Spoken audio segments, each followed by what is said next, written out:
Буквально несколько минут назад стали известны чрезвычайные новости из мира шоу-бизнеса и последние новости о антикоррупционном комитете и его работе. В последнее время следственный изолятор города Москвы стал очень посещаемым местом для известных личностей. Например, на данный момент в женском изоляторе находится мама певицы Натальи Королевой Людмила Порывай и супруга генерального директора Первого канала Константина Эрнста. Обе женщины обвиняются в тяжких преступлениях. Людмила Порывай в устройстве побега своего внука, а супруга Константина Эрнста в организации заказного преступления против антикоррупционного комитета. Не менее солидная компания и в мужском следственном изоляторе. В одной камере находится многолетний ведущий клуба веселых и находчивых Александр Васильевич Масляков, которого совсем недавно арестовали за финансовое мошенничество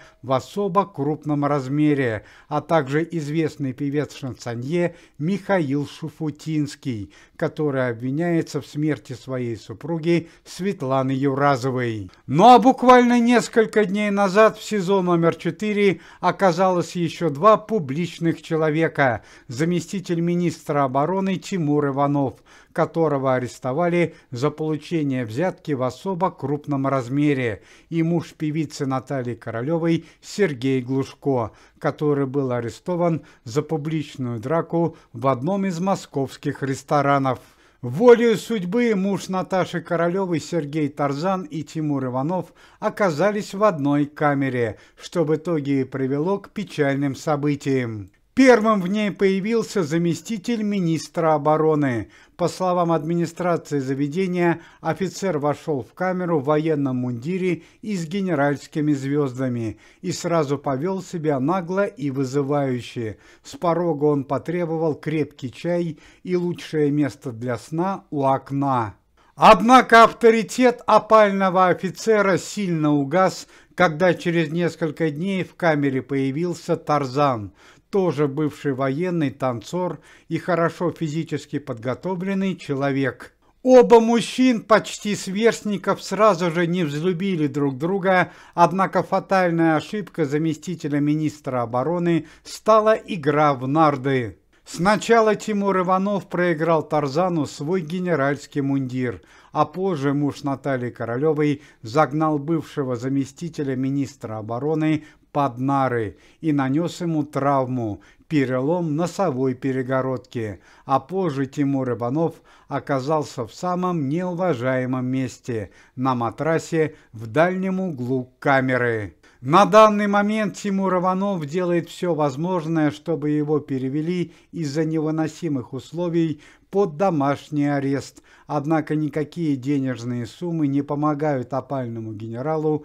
и ему придется ждать справедливого решения суда в камере СИЗО.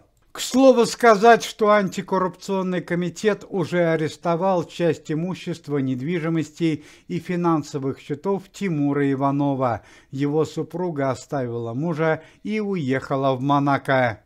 Но и по традиции последние новости о антикоррупционном комитете и его работе. В Объединенных Арабских Эмиратах был задержан известный музыкант, лидер группы ДДТ Юрий Шевчук за странное поведение и высказывания после музыкального выступления. В словах Юрия Шевчука были замечены экстремистские направления. Пресс-служба антикоррупционного комитета сообщает, что известная певица Кристина Орбакайте попыталась дать взятку в размере 8 миллионов рублей министру культуры и начальнику антикоррупционного комитета Никите Михалкову. Никита Сергеевич сообщает, что данное преступление остановлено и предотвращено.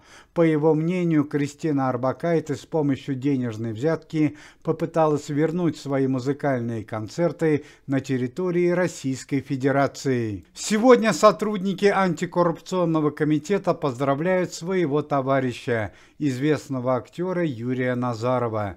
Юрию Владимировичу сегодня исполняется 87 лет. Уважаемые зрители, если вы желаете выздоровления членам комитета и поддерживаете их деятельность, то можете поставить лайк под видео и написать поддерживающий комментарий.